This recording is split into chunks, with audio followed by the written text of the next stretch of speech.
Walang malayo sa grupong nais magserbisyo lalo na sa mga kababayang nangangailangan.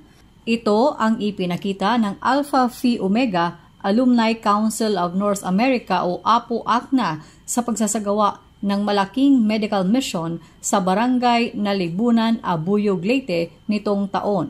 Hindi kasi nila alintana ang mahigit 17 oras na biyahe mula Amerika papuntang Pilipinas para maisakatuparan ang proyektong ito.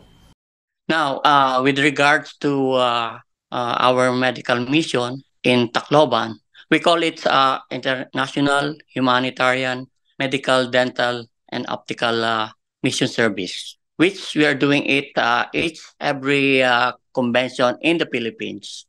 Our purpose is to help no matter what.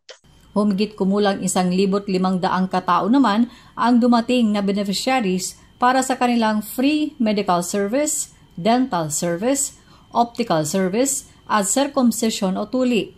Ayon naman kay Dr. Mac Lichauco, ang First Vice President at Service Project Chairman ng APO-ACNA, napili nila ang Abuyog, Leyte dahil isa ito sa lubhang naapektuhan ng bagyong Yolanda noon. Kaya naman, bilang pagpapatuloy ng kanilang ayudang medikal, masusing preparasyon ang isinagawa nila para sa proyektong ito. We had series of meetings with APO Philippines and other APO-ACNA officers to organize this 15th IHMDO project in Abuyog, Tacloban, Leyte. And in spite of that, having this workload in the hospital, I was able to coordinate those people, the volunteers on the ground, how we're gonna conduct a successful medical mission in Tacloban. Bukod sa medical mission, binisita rin ng APO-ACNA ang transitional shelters ng mga biktima ng bagyo sa Barangay New Pilar, Abuyog, Leyte. Dito namahagi sila ng bigas, groceries at iba pang pangunahing pangangailangan. A true leader brings empowerment and brings everyone in the fold. The main objective is to bring our service into a successful fruition or conclusion. Kaya naman, lubos ang pasasalamat sa kanila ng mga beneficiaries. Masaya po kami dahil nagkaroon po ng libreng bunot at saka mga check-up sa mga bata. Salamat po, Alpha Phi Omega. Maraming salamat sa APO sa pagbigay sa akin ng gamot. Malaking pasasalamat. Maraming salamat na ibinigay nila dito. Salamat.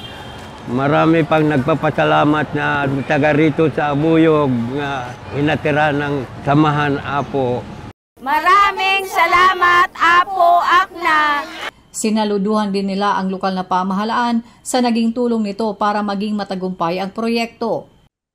I would like to not only thank ACNA per se, but more so with our late brother, Brad Mayor Octavio Bebot Traya Jr., who actually organized this Abuyog project. And I'm grateful that his dreams before he passed away is to have this project in their hometown. I would like to condolence the family. We should not forget this brother. I would like to report to you it was really successful.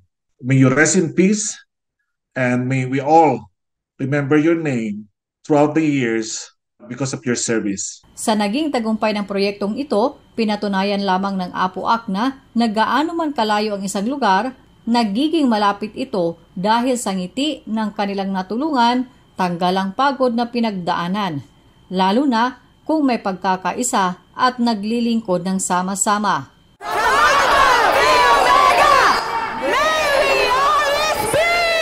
Chona Yu, Radyo Inquirer, bayang nagtatanong, mamamayang nag-uusisa.